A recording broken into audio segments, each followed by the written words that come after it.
नमस्ते, good morning. अभियान channel पर आपका स्वागत है और आज हम 8 से 14 दिसंबर 2025 के वीकली करंट अफेयर्स एक साथ देखेंगे।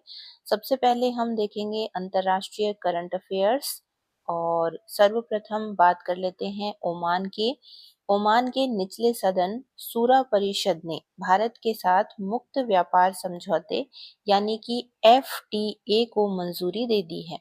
आपको बता दें कि एफटीए के तहत दो व्यापारिक साझेदार अपने बीच व्यापार की जाने वाली वस्तुओं पर सीमा शुल्क को या तो न्यूनतम कर देते हैं या बिल्कुल ही समाप्त कर देते हैं और साथ ही निवेश के लिए जो नियम बनाए जाते हैं उनमें भी काफी हद तक ढील दी जाती है। भारत ने सुरक्षा परिषद में तालिबान के साथ व्यवहारिक संबंध कायम करने का पक्ष लिया है। पिछले 10 दिसंबर को अफगानिस्तान की स्थिति पर संयुक्त राष्ट्र सुरक्षा परिषद की बैठक हुई। इस बैठक में भारत की ओर से स्थायी प्रतिनिधि और राजदूत थे पार्वत नैनी हरीश, जिन्होंने ये बात कही कि हम अफगानिस्तान की जो तालिबानी सरकार है उसके साथ व्यवहारिक संबंध कायम करना चाहते हैं। यूनेस्को की मानवता की अमूर्त सांस्कृतिक विरासत सूची में भारत के प्रमुख उत्सव दीपावली को शामिल किया गया है। अमूर्त विरासत के संरक्षण के लिए यूनेस्को की अंतर सरकारी समिति के 20वें सत्र का आयोजन इस वर्ष 2025 में भारत में हो रहा है और ये आयोजन 8 दिसंबर से 13 दिसंबर 2025 के दौरान हो रहा है। आपको बता दें कि आयोजन नई दिल्ली के लाल किले में हो रहा है। दीपावली को प्रतिष्ठित सूची में शामिल किए जाने से इस त्योहार की वैश्विक लोकप्रियता में भी काफी वृद्धि होने की उम्मीद है। थाईलैंड और कंबोडिया की सीमा पर युद्ध जारी है।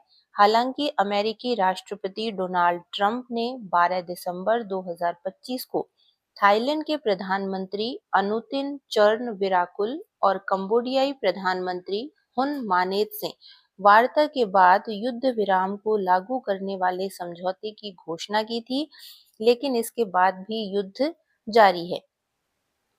आपको बता दें कि दोनों देशों के बीच 800 किलोमीटर की सीमा को लेकर के काफी विवाद की स्थिति है और ये विवाद दशकों से जारी है।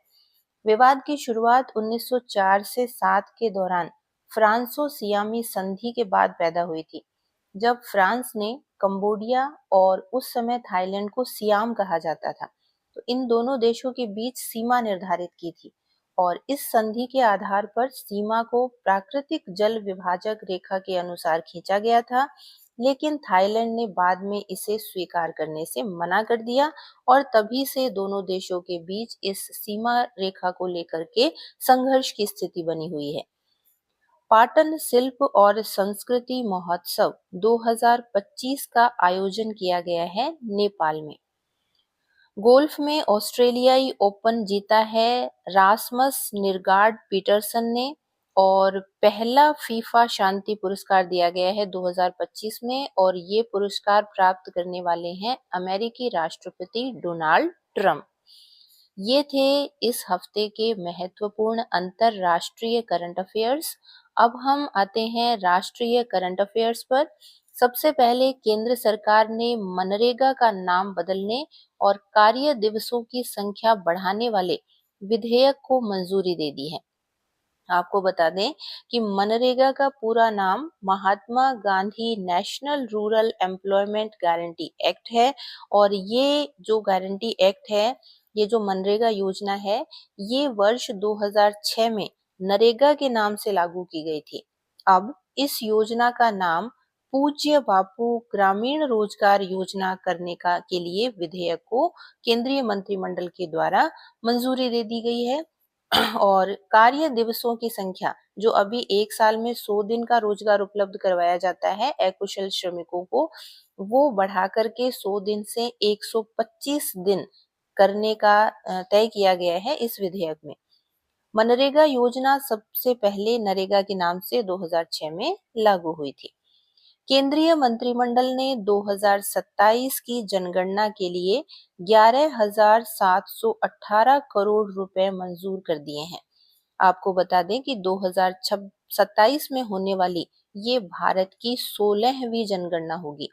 ये जनगणना 2 चरणों में संपादित की जाएगी और पहला जो चरण है वो 2026 में पूरा होगा और 2027 में अंतिम रूप से जनगणना की जाएगी, जिसके लिए संदर्भ तिथि 1 मार्च 2027 को तय किया गया है। भारत में पहली बार जनगणना जब लॉर्ड मेयो गवर्नर थे, उन्होंने 1872 में करवाई थी, लेकिन वो एक व्यवस्थित जनगणना नहीं थी। व्यवस्थित जनगणना 1881 में शुरू होती है, जब भारत के गवर्नर थे लॉर्ड रिपन, और स्वतंत्र भारत की पहली जनगणना 1951 में होती है। पूर्व केंद्रीय गृह मंत्री और वरिष्ठ कांग्रेसी नेता शिवराज पाटिल का 12 दिसंबर को निधन हो गया है। आपको बता दें कि शिवराज पाटिल 2004 से 8 तक केंद्रीय गृह मंत्री रहे हैं और 1991 से 1996 तक लोकसभा के 10वें अध्यक्ष यानी स्पीकर भी रह चुके हैं। पंजाब के राज्यपाल भी रहे हैं वे, और 2010 से 2015 तक चंडीगढ़ केंद्र शासित प्रदेश के प्रशासक भी रहे हैं। शिवराज पाटिल महाराष्ट्र की लातूर लोकसभा सीट से 7 बार विजयी रहे हैं। लूथरा बंधु थाईलैंड पुलिस की हिरासत में और इनको भारत लाने की तैयारी की प्रक्रिया जारी है। 6 दिसंबर 2025 को गोवा में नाइट क्लब में आग लगने से 25 लोगों की मौत के बाद नाइट क्लब के मालिक सौरभ लूथरा और गौरव लूथरा देश छोड़कर भाग गए थे, जिनको की थाईलैंड पुलिस ने हिरासत में लिया है और अब इनको भारत लाने की प्रक्रिया जारी है। नाइट क्लब का नाम बर्च बॉय रोमियो लेन बताया जाता है। दोनों के खिलाफ इंटरपोल का ब्लू कॉर्नर नोटिस भी जारी किया गया है। इंटरपोल जो है ये मानवाधिकारों की रक्षा के लिए कार्यरत एक वैश्विक स्तर का एनजीओ है। भारत ने 2024 के दौरान सर्वाधिक विदेशी पर्यटक अमेरिका से आए हैं। 11 दिसंबर 2025 को संसद में पर्यटन मंत्रालय द्वारा प्रस्तुत आंकड़ों के अनुसार 2024 में सबसे ज्यादा पर्यटक अमेरिका से आए हैं, जिनकी कुल संख्या 18.04 लाख थी, जो कि कुल पर्यटकों का भारत आने वाले जो कुल पर्यटक हैं उनमें 18.13% पर्यटक अमेरिका से आए हैं।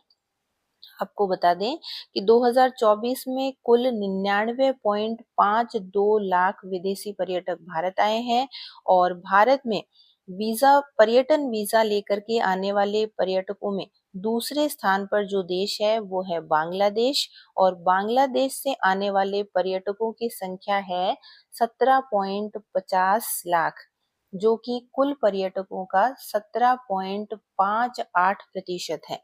और तीसरा स्थान है यूके का, इंग्लैंड का, जहां से 10.28 लाख पर्यटक भारत आए हैं। साथ ही मैं आपको बता दूं कि इस समय भारत में वर्तमान में केंद्रीय पर्यटन मंत्री हैं Gajendra Singh Shekhawat.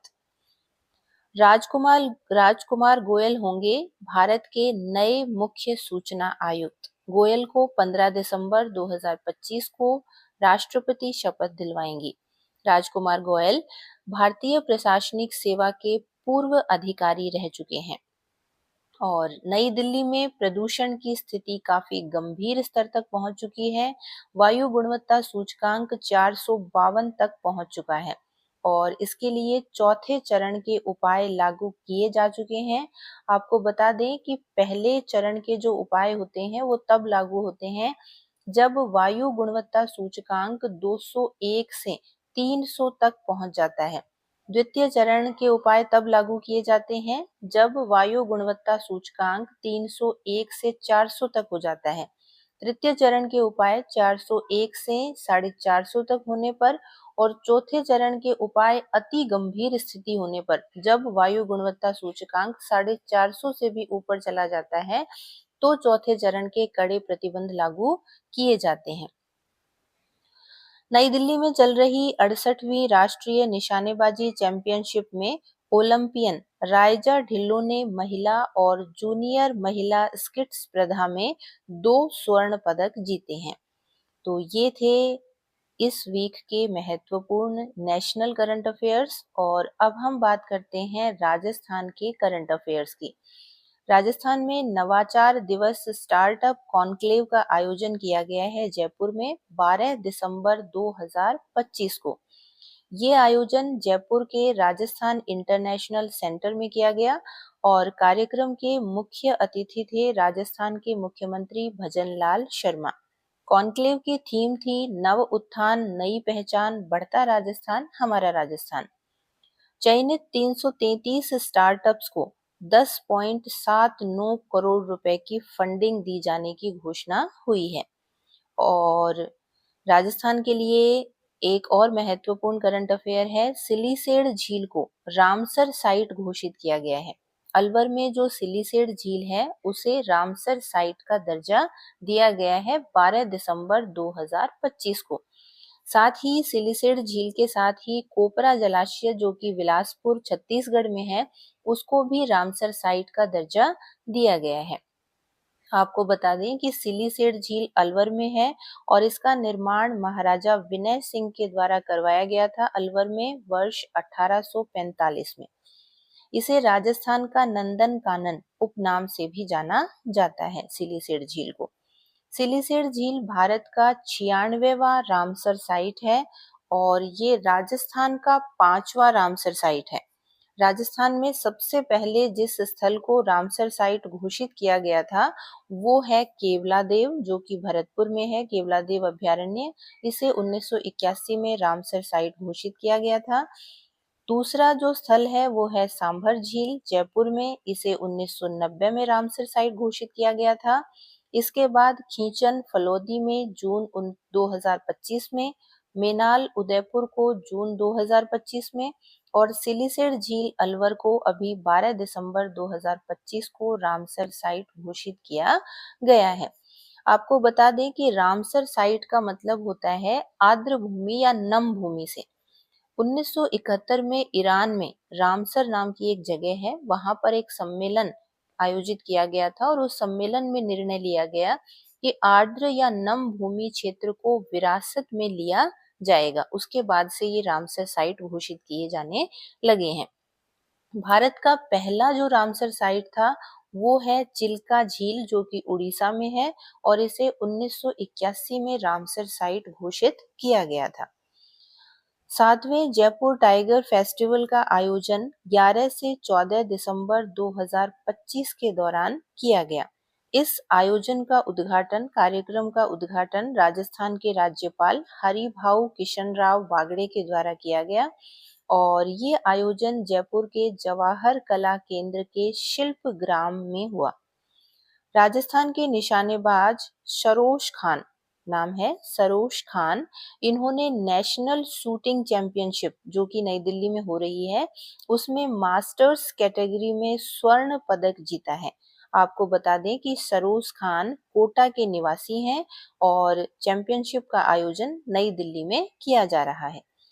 Pink city national literature drama festival का आयोजन जयपुर में हो रहा है और ये आयोजन 12 से 14 दिसंबर 2025 के दौरान हो रहा है। कार्यक्रम का आयोजन Rajasthan Sahitya Akademi Udaipur, pink city press club और पीपुल्स मीडिया थिएटर जयपुर के सहयोग से किया जा रहा है। संतृप्ति अभियान में राजस्थान का देश भर में दूसरा स्थान है। 1 जुलाई से 31 अक्टूबर 2025 तक केंद्रीय वित्त मंत्रालय के वित्तीय सेवा विभाग द्वारा चलाई जा रही संतृप्ति अभियान में राजस्थान को दूसरा स्थान प्राप्त हुआ है और ये स्थान वित्तीय समायोजन और सामाजिक सुरक्षा योजनाओं में श्रेष्ठ प्रदर्शन करने पर और 1.28 करोड़ लोगों को लाभ प्रदान करने के लिए लाभार्थियों के साथ राजस्थान को दूसरा स्थान मिला है। आपको बता दें कि प्रथम स्थान अखिल भारतीय स्तर पर मिला है उत्तर प्रदेश को। 5वें खेलो इंडिया यूनिवर्सिटी गेम्स जो कि राजस्थान में हुए हैं उसमें राजस्थान की महाराजा गंगा सिंह यूनिवर्सिटी बीकानेर की जो रैंक है वो शीर्ष पर रही है। 5वें खेलो इंडिया यूनिवर्सिटी गेम्स राजस्थान में हुए हैं, जिसमें पहला स्थान चंडीगढ़ यूनिवर्सिटी का रहा, लेकिन अपने राजस्थान की जो यूनिवर्सिटीज हैं उसमें शीर्ष पर रही है महाराजा गंगा सिंह यूनिवर्सिटी बीकानेर। और इसकी टोटल जो यूनिवर्सिटी है 127 यूनिवर्सिटीज ने हिस्सा लिया था इस खेल में, स्पर्धा में, जिसमें बीकानेर की जो महाराजा गंगा सिंह यूनिवर्सिटी है उसकी रैंक रही है 25वीं। और महाराजा गंगा सिंह यूनिवर्सिटी ने 2 स्वर्ण पदक, 2 रजत पदक और 1 कांस्य पदक जीता है। 127वें स्थान पर अंतिम पायदान पर रही है राजस्थान की ही जय नारायण व्यास यूनिवर्सिटी, जो कि जोधपुर की है। राजस्थान की श्रीमती कमलेश शर्मा को शिल्प गुरु पुरस्कार 2024 से सम्मानित किया गया है। आपको बता दें कि ये जो शिल्प गुरु पुरस्कार हैं, ये नई दिल्ली में प्रदान किए गए हैं भारत की राष्ट्रपति के द्वारा। और श्रीमती कमलेश शर्मा को शिल्प गुरु पुरस्कार दिया गया है वुड क्राफ्ट के लिए। 8 से 14 दिसंबर 2025 तक राष्ट्रीय हस्तशिल्प सप्ताह का आयोजन किया जा रहा है और कुल 12 शिल्प गुरु पुरस्कार और 36 राष्ट्रीय हस्तशिल्प पुरस्कार दिए गए हैं। राजस्थान के 2 व्यक्तियों को हस्तशिल्प राष्ट्रीय पुरस्कार भी प्राप्त हुए हैं 2024 के, जिनमें पहला नाम है श्री मोती लालवानी का, जो कि धातु शिल्प से संबंधित है, और दूसरा नाम है गायत्री रानी का, जो कि मीनाकारी से संबंधित है। राजस्थान का पहला प्रवासी राजस्थानी दिवस सम्मेलन बहुत ही इम्पोर्टेंट है। आगामी जो प्रतियोगी परीक्षाएं हैं उनमें करंट अफेयर के लिए पूरी संभावना बनती है इस प्रश्न के आने की कि प्रथम प्रवासी राजस्थानी दिवस का जो आयोजन है वो 10 दिसंबर 2025 को किया गया है। पहली बार इस तरह का ये आयोजन राजस्थान में हुआ है और आयोजन किया गया सीतापुरा, जयपुर में। वैश्विक प्रवासी राजस्थानियों का राजस्थान से जुड़ाव बढ़ाने और संवाद स्थापित करने हेतु पहली बार ये सम्मेलन जो है वो आयोजित किया गया है। सम्मेलन का उद्घाटन के जो मुख्य अतिथि थे उसमें राजस्थान के राज्यपाल हरिभाऊ किशनराव बागड़े और मुख्यमंत्री भजनलाल शर्मा थे। नई प्रवासी राजस्थान नीति 2025 का भी निर्माण किया गया है और प्रवासी राजस्थानियों के लिए नए विभाग का भी गठन किया गया है, जिसका नाम रखा गया है अंतरराष्ट्रीय प्रवासी राजस्थानी मामले विभाग। एक और बहुत ही इम्पोर्टेंट क्वेश्चन जो कि प्रवासी राजस्थान दिवस में से बनता है वो है कि कितने प्रवासियों को प्रवासी राजस्थानी पुरस्कार से सम्मानित किया गया है।